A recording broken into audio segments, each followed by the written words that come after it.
और यहाँ जोधपुर आकर मई 11th ओवर द इयर्स आप समझ जाते हैं कि कौन जेन्युइन है कौन नहीं है। तो उसकी समझ तो आई एम श्योर उनको आ ही रही है। I am an entertainer. मैं कभी ना पॉलिटिकल हुआ हूँ ना सोशली कोई मुद्दे पर। Okay, hi guys, welcome to IWM Buzz. और आज हम पहुंच गए हैं जोधपुर मीका के स्वयंवर में, और ये खास प्लेस है मन की बात। जी जी जी, इसे हमने नया नाम दिया है दिल दिया गल्ला। तो क्या आप यहाँ पे सबकी मन की बात जान पाए हैं? सबकी तो नहीं, लेकिन हाँ मेरे यार की मन की बात यहीं हम बैठते हैं, डिस्कस Yes, करते हैं। yes. जब कोई उनको बड़ा निर्णय डिसीजन लेना होता है, एलिमिनेशन कह लो या फिर किसके साथ डेट पे जाना होता है, ये सीरियस बात होती है। तो उसमें वो कहते रहते हैं कि जो भी कन्फ्यूजन है उन मन में, जो भी दुविधाएं चल रही हैं, Yeah.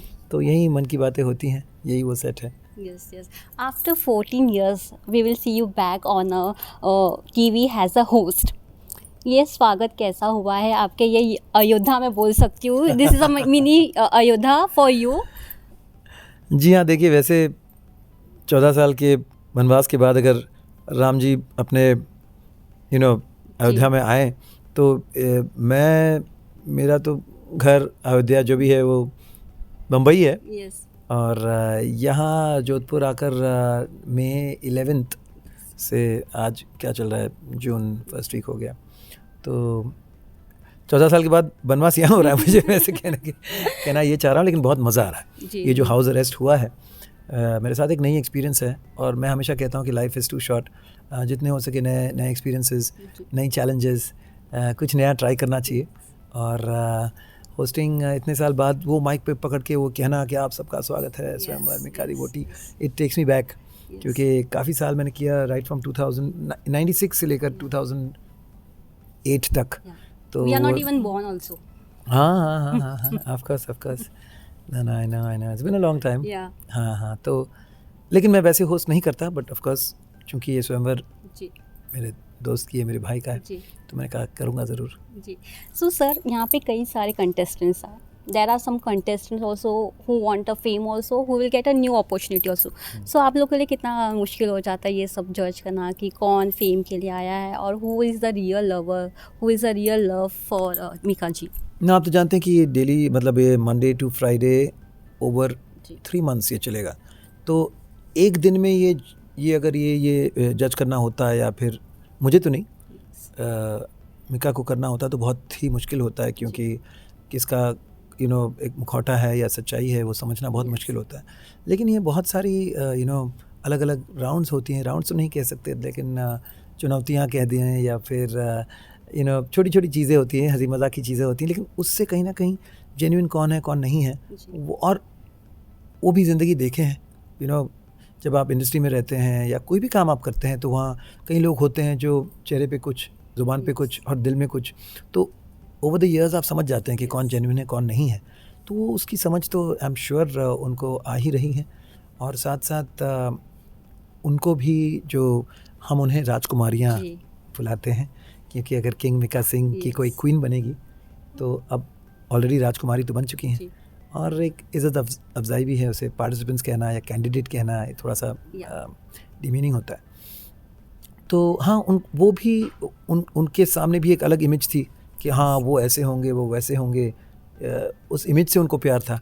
अब इंसान से प्यार होता है नहीं होता है, ये भी बात है, तो उस बात को भी वो मद्देनज़र रखते हुए अपना डिसीजन लेते हैं। तो it's a very sensitive show. मैंने इतना इसके बारे में इतना सोचा नहीं था जब मैं इस ऑफ़र को ले लिया था, बस भाई ने कहा आ जाओ, मैं आ गया। लेकिन अब इस चीज़ को देख रहा हूँ, ह्यूमन रिलेशनशिप्स बहुत इंटरेस्टिंग है जी। क्या इस मन की बात के घर में कंटेस्टेंट्स राजकुमारियाँ जब आती है तो आपसे टिप्स लेती है मीका जी को कैसे इम्प्रेस किया जाए? ये वो लिविंग रूम है, वो बड़ा सा एक एरिया है जहाँ सब बैठ के बातें होती हैं, डिस्कशंस होती हैं, कैट फाइट्स होती हैं उनके बीच में। हम चुपचाप बैठे रहते हैं। कितना मुश्किल हो जाता है कैट फाइट्स को हैंडल करना? आपे से बाहर जब कोई हो जाए तो क्या हैंडल करे, चुपचाप बस patiently we have to wait कि कब वो ख़त्म होगा, और हो जाता है, ख़त्म हो भी जाता है। लेकिन यहाँ सिर्फ जैसे कोई स्पेशल गेस्ट आए या फिर हम लोग दोनों बैठ के बातें करते हैं, कभी आकर मूड सुधारने के लिए पाजी ड्रम बजाते हैं, गिटार बजाते हैं, मुझे माइक दे देते हैं, खुद गाते हैं। तो this is a private den. जैसे कि मैंने प्रोमो देखा, इट्स फुल लुक लाइक क्या एक कॉन्सर्ट चल रहा है, म्यूजिक कॉन्सर्ट। आए दिन कोई आता है, वो गाना गाता है ना, बहुत धूम मस्ती मजाक होती है, गाने गाते हैं। आपको भी ऐसा लगता है कि ये शो कम म्यूजिक कॉन्सर्ट ज़्यादा हो जाएगा? नहीं नहीं नहीं नहीं, म्यूज़िक तो हम इसलिए रखते हैं कई बार जैसे चूँकि जिनकी स्वयंवर रची जा रही है वो खुद लाइव सिंगर है, लाइव परफॉर्मर है, तो कई बार आई थिंक जब वो स्ट्रेस बढ़ जाता है, कोई डिसीजन लेना होता है, या फिर कभी कोई एक दुखद घटना होता है, कोई एलिमिनेट हो रही है, किसी का दिल टूटा है, तो म्यूज़िक इज़ द ईजीएस्ट वे किसी को रिझाने के लिए, किसी के मन को बहलाने के लिए म्यूज़िक सबसे आसान तरीका है। और बस पाजी हाथ में माइक ले लेते हैं, कभी मेरे हाथ में माइक थमा देते हैं, भाई कुछ गाओ, कुछ सुनाओ यार, मूड हल्का करते हैं, तो बस वैसे ही है। उसमें से कुछ रख लेते हैं और कुछ यूं ही हम एंजॉय करते हैं। जी, आपके मैरिज लाइफ का सक्सेस मंत्रा क्या है? मंत्रा तो नहीं है, बट हाँ, हम हमेशा एक दूसरे की ताकत बनने की कोशिश करते हैं, कमज़ोरी नहीं बनते हैं। वही सोचते हैं जो एक दूसरे की हित में हो, ना कि कोई चीज़ से मुझे मुनाफा हो या मैं फ़ायदे में रहूं और वो मुश्किल में आए, ऐसा नहीं सोचते। वी आर वन यूनिट, तो we think as one. Yes, post Moosewala death बहुत सारे सिंगर्स आए, उन्होंने बोला कि we artist face this threats and all, हमें आते रहते हैं। Even they are the biggest artist also facing the same thing, threats उनको आते रहते हैं। आपको क्या लगता है कि एक यूनिटी होनी चाहिए जहाँ इस बारे में लेकर एक चर्चा होनी चाहिए, जहाँ एक इम्पॉर्टेंट डिसीजन लिया जाए for all the artist? Human life is very delicate. देखिए, आज अगर हम बात कर रहे हैं, कोई यहाँ से आया कुछ कर दिया, it's very difficult to handle that.